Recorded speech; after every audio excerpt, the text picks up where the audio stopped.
So we're going to start from the second line down on Daf Mem, and the Gemara quotes the Mishnah, the part of the Mishnah that says that Ketzad Shosef Atzitzo, that after an honest situation, we compel the Ma'anes to marry the Anusa.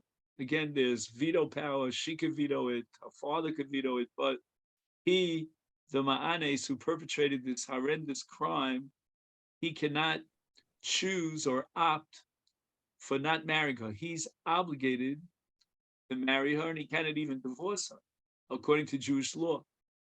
And the Mishnah goes on to say that Nimtza ba davar shebe'erva, if we reveal the fact that she had a certain kind of immoral relationship, which means that she can no longer live with him, then in such a case, there is no mitzvah upon the ma'anes to maintain such a marriage against the Torah law.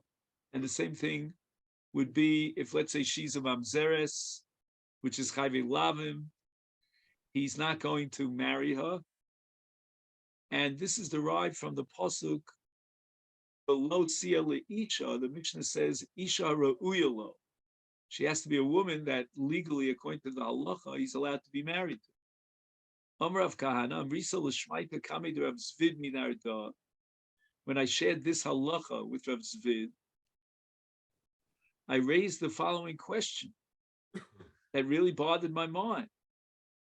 And that is, we have a universal principle, Nese ese v'nidcha losase. The Torah commands him in velot sia le'icha. That puts on the ma'anis a mitzvah aseh. And even though he's enjoined from having a relationship with a mamzeres, and that's called mamzer lo yova b'kal Hashem, but we have a principle that an essay trumps a los essay. Ramban in his Pirush in Parshas Yisro goes into a long discussion about why an essay overrides a los essay in the Hashkafas HaTorah. And the Gemara seems to imply that if we are meant to derive from velot sia le'icha the opposite conclusion, that an essay does not have the power to override a los essay, then maybe we should throw out this principle of essay dochalos and derive from here that ain't essay dochalos. Tosas Dibra Maskal Nese, which you'll see the second Tosas on the top of the page, raises the following question. Maybe as a general rule, an essay overrides a losasa, but maybe this is the exception to the rule, and we derive that exception from the pasuk v'lo sia le'icha, as interpreted by the Mishnah, isha ra'uyalo. And in his second answer, Tosas explains that there is a conflict here between two principles. One principle is derived here in the Parsha Ma'anis from v'lo sia le'icha, and the other principle, which is derived from a parsha of Kilayim B'tzitzis, that essay dochalosa said. So what are we meant to do to reconcile these two apparent contradictory principles? And what Rav Kahana was arguing is that maybe we should differentiate between chayve krisus and chayve lavin.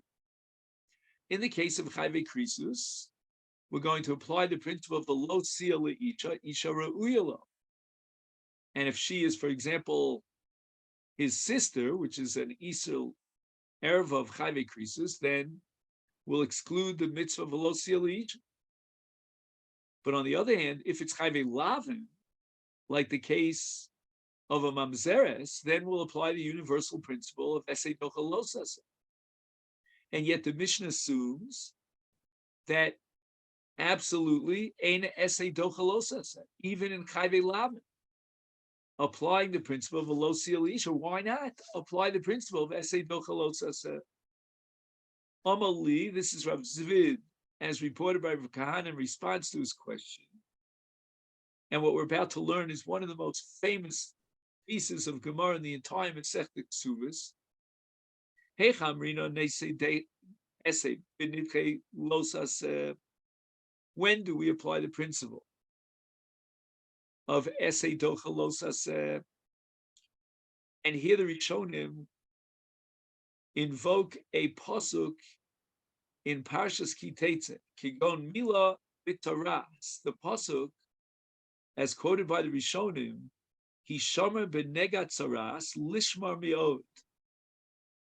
There's a lav which is derived from Hishomer. Hishomer is one of the various languages of a lav that prohibits what's called ktzitas baheres. Baheres is a form of tumas tsaras, and the Torah prohibits using, shall we call it, a surgical, artificial way of cutting out the tumah. The Torah says no. The purification process has to be implemented in such and such a way. There's going to be hezger, and then the Kohen is going to look at the tumah and see if it spreads and so forth and so on, until finally the Kohen can be mitayer. But we're not allowed to cut off the baheres, the source of tumas tsaras. However, there is one situation in which the Torah allows cutting off baheres, and that's a case called mila b'tzaras. Of all places in the body that he has a baheres, he has it in the makom mila, and the Torah commands the mitzvah of mila, which is on the 8th day, but it goes beyond the 8th day, and even an adult, if he didn't have mila, would be required to undergo mila, and he has lo and behold baheres b'makom mila. And Chazal derive at the end of Masechet Makis that even though there's a lav of tzitas baheres to cut off the baheres, in the case where there's an essay of mila, which can only be fulfilled in this particular situation by cutting off the baheres, the mitzvah assay of mila overrides the losas of hishamalacha b'nega hatzaras. And we will fulfill the mitzvah of mila even at the expense of, so to speak, violating the losaseh of ktzitzas baheres. Now Rav Zvid points out that if this becomes our paradigmic case of esei docha losaseh, then it only applies when it's below efsha l'kiyume ha'esei. There's no way of fulfilling the mitzvah say unless we override the losaseh. You have no choice. There's not a third option here. If you cut off the arla for the mitzvah of mila, you will by definition violate the iser lav of ktzitzas baheres. So it's lo efsha l'kaima be makom acher. You have no other way out. Why can't we just wait? Why can't we wait? We wait, like for Shabbos we wait. If he's yellow, we wait. Why can't we wait until the Rabbanan can determine whether he had tzaraas or not? Well, now we're talking about Mila b'yom hashmini, and the Torah says by yom hashmini yimo. Yeah, and but now he has baheres, and he has a mitzvah of Mila. And Chazal derived from the psukim at the end of Masechet Makis that for the sake of the mitzvah Mila, he will violate the losaseh of ktzitzas baheres. Okay. And in this situation, on the 8th day of Mila, it's impossible to, on the one hand, achieve the mitzvah say of Mila, and at the other hand, to avoid and circumvent the lav violated by ktzitzas baheres. That's not similar to our case of a ma'anes. Why not? Aval hacha I omra delo be'ina mi'iso li esse klal. If she makes a statement that she's not interested in marrying him, is there an essay at all? The Torah says that it's got to be tia. Tia means mirtzona. She has to agree and approve to the marriage. So we have a contingency here in the mitzvahs asay of velocia leisha. It's not an absolute mitzvah that would require by definition that we violate the lav of, let's say, mamzeres. It's a contingent mitzvah. And here we have two shittos in the Rishonim. Some Rishonim understood that any mitzvah that has a contingency in it is considered a weaker mitzvah. And such a mitzvah is called kala with a kuf, and it does not override a losas.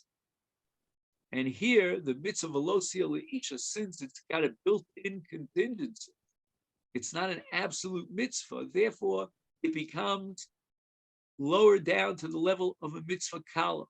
Cannot override a losas. Others say, no. Even though, this you'll see in the Tosis Shanim, Tosis also touches on it, even if the mitzvah itself is contingent and is not absolute, nevertheless, it could override a losas. But if that contingency is the ratzon, is the consent of a person, then melamdin oso lomar lo rotzani. We teach her. We'll see exactly what that word means. To teach her, we train her to refuse to marry this fellow. And if you study the Achronim here, the Achronim say that don't take the Rishonim literally, that we have to teach her, because what happens if she refuses to be taught and she says, no, I want to marry this zhlub, on the expression. Nevertheless, the pasuk of velosia leisha isha reuyalo, which undermines essay dochlosa, would still apply. So when it says in the Rishonim that we teach her, it means we teach her whether she likes it or not. We coerce her.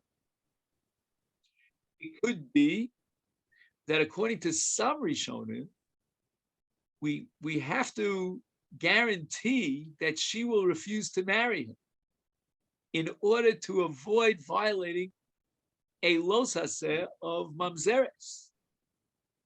And otherwise, even if she would say, I still want to marry him, we apply a principle which is a different principle in Shas called Batla Daite Tzal Kol Adam. If we go with the first approach, we don't have to go into all these, different twiddles and twirls in the air. We just simply say it's a different kind of a los haseh. I'm sorry, it's a different kind of an essay, and it cannot override a losas. Mishnah says the following: Yisoma. Now we're talking about a girl who doesn't have a father. And now we have another case of Nis Arsov and Nis Garsha. She leaves the rishus of her father because she was already married and divorced. Now she has an ones or a pitui situation. Rabbi Lazar Omer, her ones chayav v'amafate pot. In this case, the ones would be obligated to pay the knas. And the Gemara is going to explain that this reflects the sheet of Rabbi Akiva in the Mishnah, as opposed to Rabbi Akiva in the Brisa. But Rabbi Akiva in the Mishnah says that Nis Arsov and Nis Garsha, there is a knas, but the knas goes to her. She has already left the domain of her father once she gets married. She does not return to the domain, to the rishus of her father with gerushin, and she will pocket the knas. However, that can only make sense in the case of an ones. But in the case of pitui, if she's the balabas over the knas, because it was Nis Arsov and Nis Garsha, I'm going to apply the same logic to Yisoma, who doesn't have a father, then there's a built-in mechila in the case of Mafata, because she approved and consented to have this relationship. Omar Rabbi Bar Chanan Rabbi Yochanan Rabbi Lazar b'shitas Rabbi Akiva Rabbo Omra. Rabbi Lazar was in fact a Talmud of Rabbi Akiva, and he in this Mishnah is reflecting and extending the shita of his Rebbe Rabbi Akiva. The Omar Rabbi Akiva was quoted as saying back on Daf Lamed Ches that after a Nara was Nisarsa, she was married off by her father, and this Garshan, she got to get from her husband, Yesh la Knas, she still will collect the Knas, and we're talking about an ones situation. What says Rabbi Akiva? Knasa liatzma. The father's out of the picture the moment that he gave her over for Erison to be married to another man. And as we said before, she does not return to the rishus of the father. She remains outside the realm of the father. And now she collects the knas for herself. And based on this logic of Rabbi Akiva, Rabbi Elazar applies that, number one, to exempt the mafata from paying knas, because in the case of Pitu, there's a built-in mechila, it was l'rtzona. And number two, to apply Rabbi Akiva's logic to the case of a Yisoma. In the case of Yisoma, she doesn't have a father. Obviously, he's not in the picture to collect the knas. The knas therefore goes to her. And in the case of Mafata, the knas doesn't go to her. The Mishnah back on Daf Lamed Ches, if you recall, quotes the dissenting view of Rabbi Yossi Aglili. Rabbi Yossi Aglili says that since it says in the Pasuk, Vehi lo orasa, therefore once she had erisin, there is no knas. The Torah is describing the woman who's, in the case of Pitu or Onus, generates a chiv knas, and it's got to be a woman who's not an arusa. However, we're going now according to the Shita of Rabbi Akiva. Rabbi Akiva did not have that drush of Asher Lo Arasa and interpret it the way Rabbi Yossi HaGlili did, but rather he said that if she's not an Orasa, she's not Mureses, then the father collects the knas. If she's Mureses, then again after Gerichin, otherwise it's Kimle Drabmine, etc., he forfeits his knas, and she, who's now in her own rishus, as a naira, her father's out of the picture, she will collect her own knas. But the Belazan Mishnah applies that logic only to the case of an ones. But in the case of a pitui, as we said before, she was mocheles, and therefore there's no knas in the case of pitui. So the Gemara asks me, mine, where did you see this in Rabbi Elazar? Rabbi Elazar was talking about a case of a Nara Yisoma, Shenis Arsav and his Garsha. Rabbi Akiva was not talking about a Yisoma. So the Gemara is medayik in the language of the Mishnah. Midiktani, it says in the Mishnah, Yisoma, Rabbi Elazar Omer, Ha'ones, Chayav, Amafate Potter. So the Gemara asks, what's going on over here? If it's a case of a Yisoma, then Pshita. Of course, there's no knas in the case of Pitui, because we know that in the case of Mafuta, it was Mirtzona. We know that there's no father alive, and she's a Yisoma. So what therefore, is Rabbi Elazar teaching me in our Mishnah that I wouldn't know on my own? So in order to find a chidush in the statement of Rabbi Elazar, what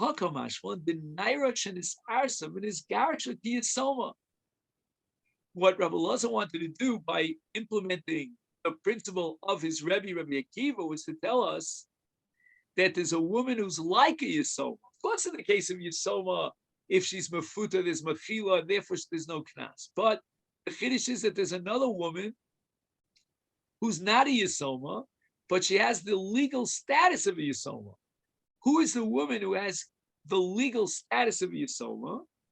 That's a Nara Shenis Arsa Vinis Garsha. Once she was this Arsa, she leaves the Rishus of the father, and according to the halacha, she is like a Yisoma. And therefore, Ma Yisoma Liatzma, the only one who could possibly collect the knas would be she herself, because her father's gone. Af Narish and Isarsim is Garsha Liatzma. She's the only one who could collect the knas. The father has given up his rishus over his daughter the moment that he gave her for heirs. She was married, and she leaves the rishus of her father. Once she leaves the rishus of the father, then if there is a knas, like for example the case of Ones, the knas goes to her. In the case of Mafuta, since she was mocheles by consent, there is no knas. Amar Rav Zera, Amar Rav Bar Shila, Amar Rav Hamnuna, Saba Rav Hamnuna the elder. Amar Rav Ado Bar Av Amar Rav, Halacha ki Rabbi Elazar. that in effect, the difference between an ones and a mafater in the case of a knas applies in nara shenis arsa vishenis garsha. And we're going to accept the Shita Rabbi Elazar that she has the same status, identical, as far as knas is concerned, as he is soma, and therefore in the case of pitui, there is no knas. And Rav got very excited about this. Ari Rav Aleid Rabbi Elazar Tuvyana de Chakiva. He is the most fortunate of all the Chachamim. He accepted and ruled like that Shita, which is right down the middle. We have two extreme Shitas. We have the Shita of Rabbi Akiva in the Brisa against Rabbi Akiva in the Mishnah. Let's just review. Rabbi Akiva in the Brisa says that in the case of this Arsa, she still remains in the Rishus of her father. Nothing changes. And the father will collect the knas. On the other extreme, we have the Shita of Rabbi Yossi Aglili. He said that once she's in Arusa, there is no knas at all, and she doesn't collect the knas. Rabbi Elazar is approaching it from the golden mean. He is accepting the Shita of Rabbi Akiva, namely that even after Erison, there is a knas. And now he's going to take Rabbi Akiva's Shita one step further and clarify that although there still remains a knas, even after Erison, nevertheless, that only applies in the case of an anusa, but not in the case of a futa. And Rashi and the Ritva expand on Rav's enthusiasm. Why was he so excited about Rabbi Elazar? Because basically, there are two psukim in the parsha of Knas, and both of them should be equated. And that's what Rabbi Elazar is doing for us. What are these two psukim? One pasuk says, "V'nasan la'avi hanara," which means that the father collects the knas, but obviously, if the father is gone, he died already, then the knas goes to her. She's the yisoma. Then the pasuk says, "Asher lo orasa." And Rabbi Elazar in our Mishnah is making the following equation. He's saying, just like in the case of an asan lavia nara, we're going to say that if there is no ab because he never has gishtarb, so therefore she collects the knas. So too, when the Torah says asher lo orasa, it's telling me that the father has rights to the knas as long as there was no erison. If there was erison, then the father forfeits his rights to the knas, and Mamela, she picks up the knas in the same way that the Yisoma, where it says in the Pasuk Asan Lavia Nara, there's no Av in the picture. She's the Yisoma, and she picks up the Knas. And there's a perfect identification between these two psukim. They're both telling me that in an event that the father is out of the picture, she collects the Knas. And Rabbi Elazar therefore derives the conclusion that if it was a case of Pitui, there is no Knas. And that leads us to the Mishnah here on the bottom of Daf Mem Amud Aleph.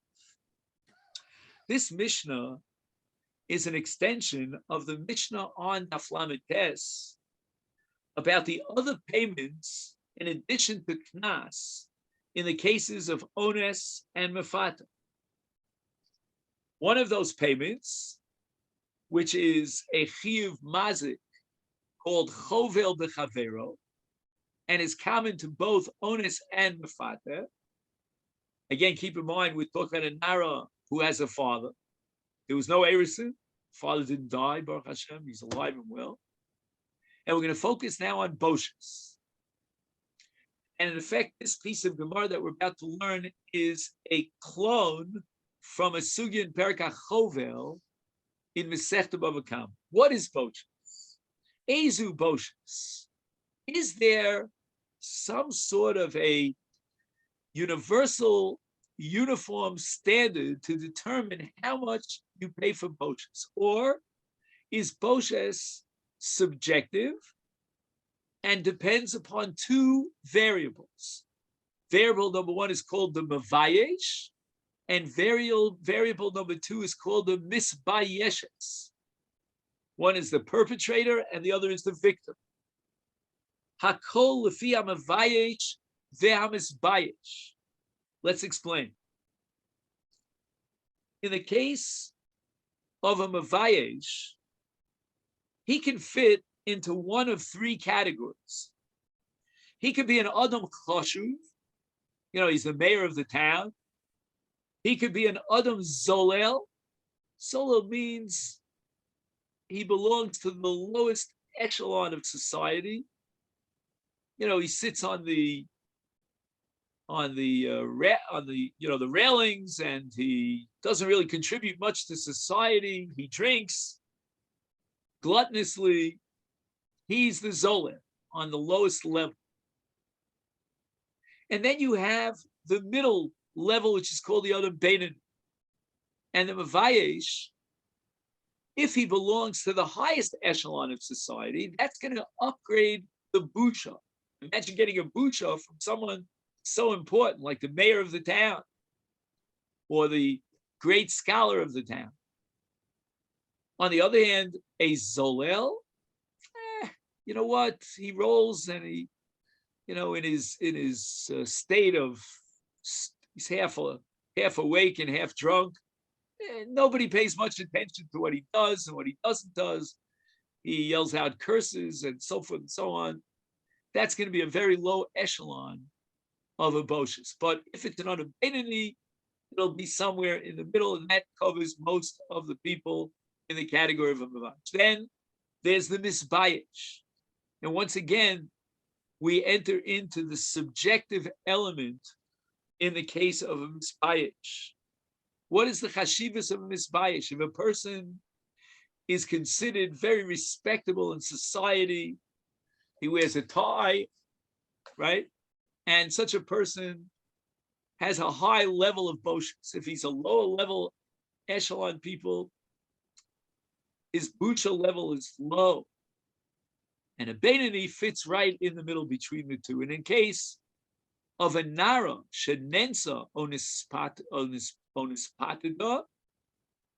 she experienced either an onus or pitui, then the boshus will be evaluated based on him, the ma'anes or the mafate, that's called the mavayesh, or on her, what's her station in life as a misbayesh. Pagam.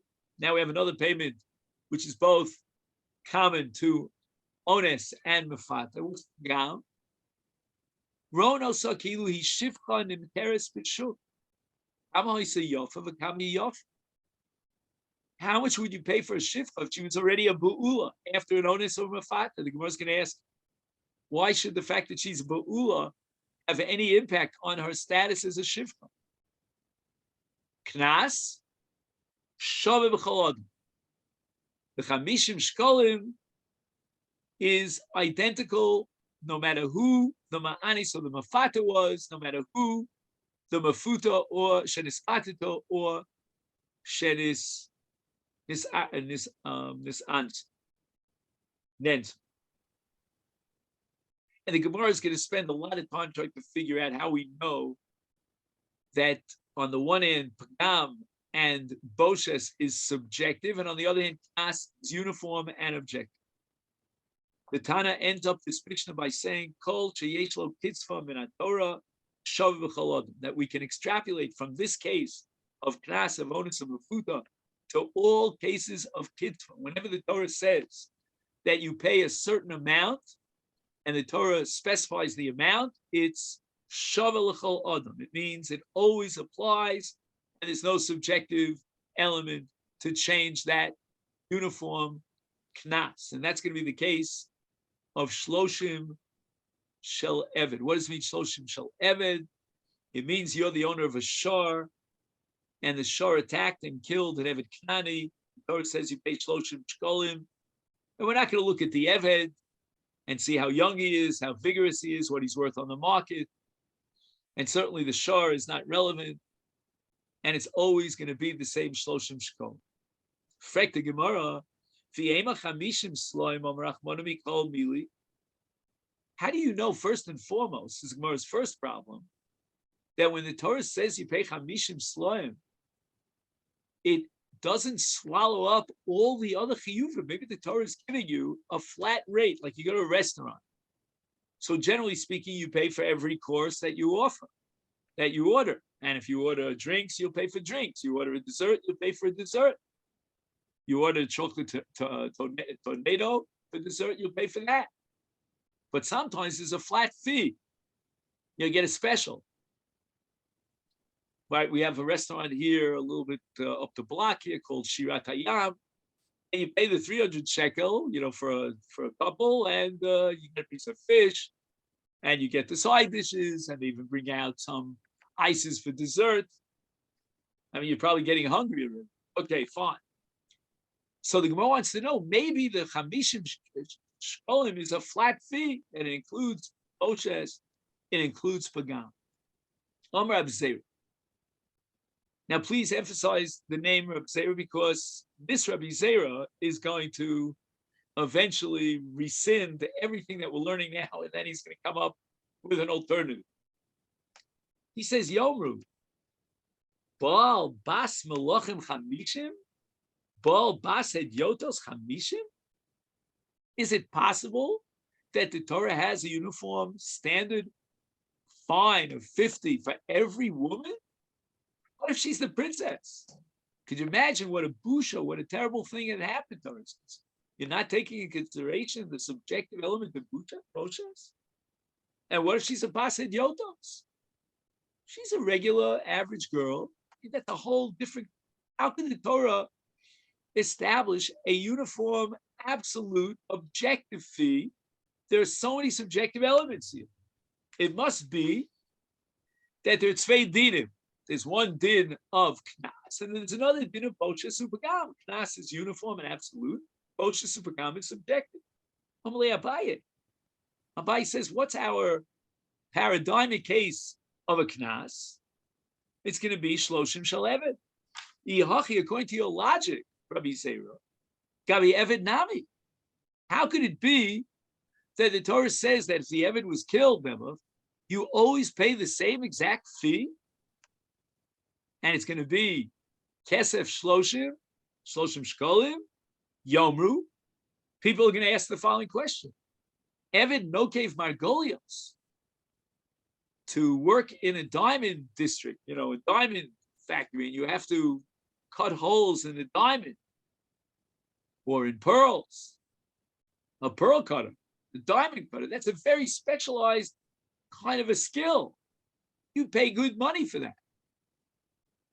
Shloshim, and it's going to be standard, but Eved Oseh, and here we get to a more basic kind of an Eved, which is here on the top of Daf Memo Mid Beis, Maisa Machat, that's considered like a malacha pshuta. Anybody could sew. I'm embarrassed to tell you. All right, I won't tell you, but I don't know how to sew, but anyway. Shloshim, he's paid the same money? According to you, your logic of Zera is faulty, because if we apply your logic and extend it, then we have to come to the conclusion that even in the case of Shloshim Shel Eved, there must be additional fees, and there should be a subjective standard. It can't be objective and absolute. It's always Shloshim. It should depend upon the Eved. Every Eved is different. And that should reflect itself in the fact that this Eved was killed